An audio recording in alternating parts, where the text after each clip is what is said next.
Good afternoon, and thank you for the invitation. I'll be speaking about a different subject. So just a brief update. This is like a historical.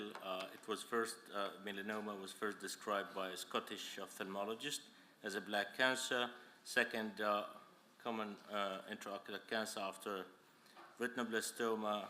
As we saw from previous speakers, they're mostly in the choroid, followed by ciliary body and iris.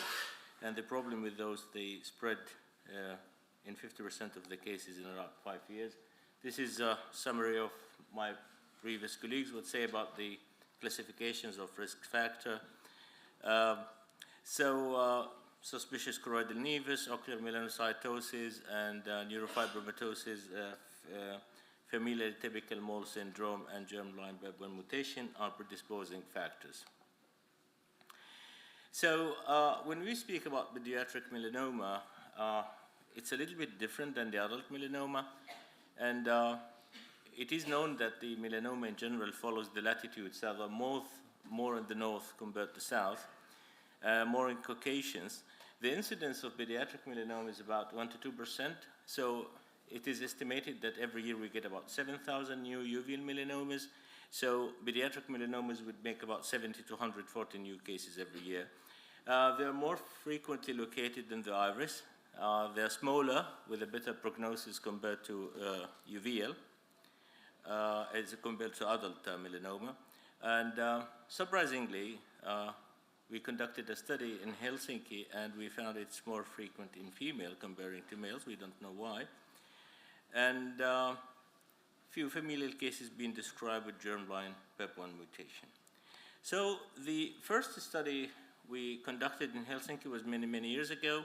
We had 18 patients younger than 25 years of age, and we compared this to a meta-analysis in the literature with 5 matching studies. And we found that patients who were younger than 18 had a favorable life prognosis, and female were at higher risk for metastases. And those with ciliary body involvement had a higher risk. And therefore, we thought this is a time for a larger collaborative study. We collaborated with 23 centers from Europe and different parts of the world, and we included about 300 patients younger than 25 years of age. We excluded iris melanomas because of better prognosis. We divided those into 2 groups. So those younger than 18, based on the EU definition of pediatrics, were 114. 185 were between 18 and younger than 25. And collected the data, established a website, anonymous submission, and we staged them at that time to the 7th TNM classification. So this is a map showing the countries that have participated. So the median of the children age was 15 years versus 21 in the young adult group, and about 57 of the children and 63 were females. 2 children, 7 young adults had a congenital ocular melanocytosis, while 2 children and 1 had neurofibromatosis. Median visual acuity was about 20 over 80, and the median thickness and largest basal diameter were comparable between groups as well as TNM size. What was interesting, the children had a better survival comparing to young adults, but males had a better survival among the children age group.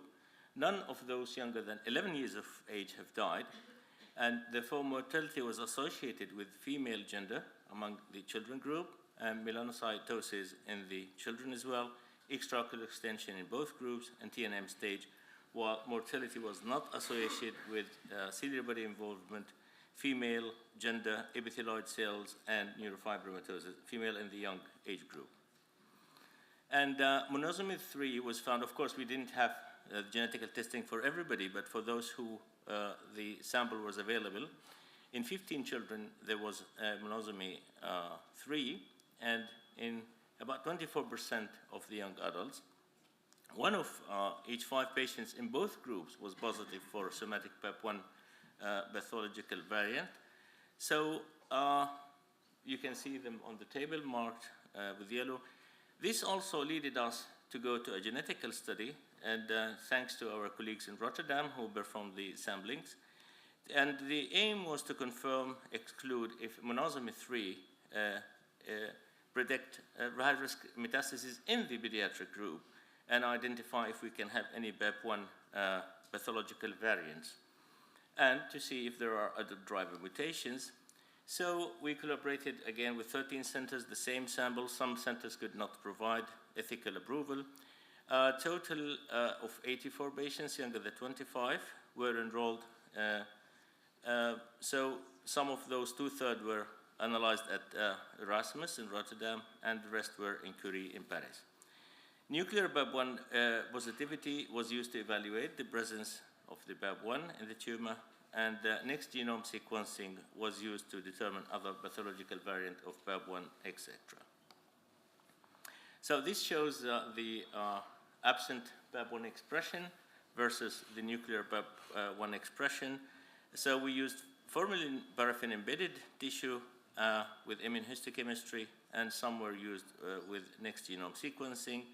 Blood and saliva whenever available from the patient or parents for NGS sequencing. And the panel included G and AQ11, BAP1, and so on, and the chromosome analysis, and we used Kaplan-Meier for survival.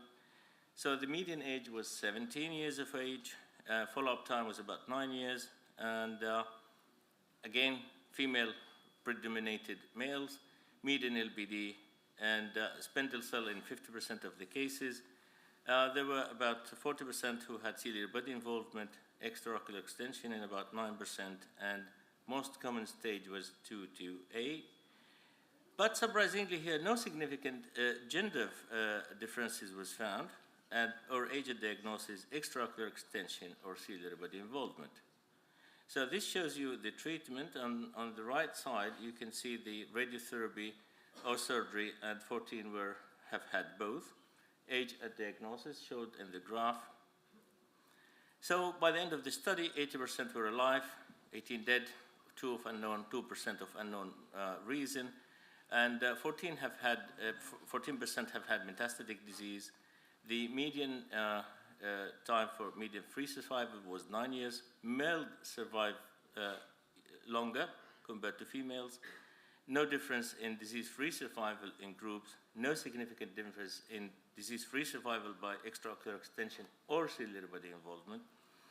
Presence of BAP1 mutation and monosomy 3 were associated with poor survival, and disomy 3, as expected, tended to develop less metastases. So the BAP1 immunohistochemistry had no staining in 42%, preserved in 58, and one germline pathological variant in 18 female-year-old patient. And the other germline variants were disomy 3 in 50%, monosomy 3 17%, and 33 loss of heterogeneity.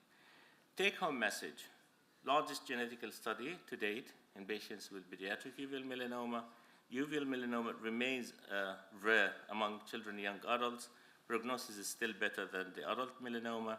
Low metastatic rate and longer disease-free survival. Children had a better survival than young adults. Ciliary body involvement is relatively high, and mortality was associated only with monosomy 3 and BAP1 genetical variant. We don't know why. Pathophysiology has not explained everything, so we need further research.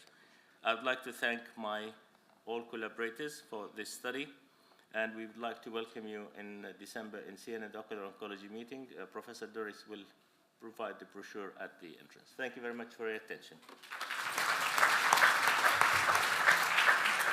Thank you, Renar. I'm afraid we've run out of time, so we're going to move on to Professor Jens Kilgaard, who's presenting from Denmark.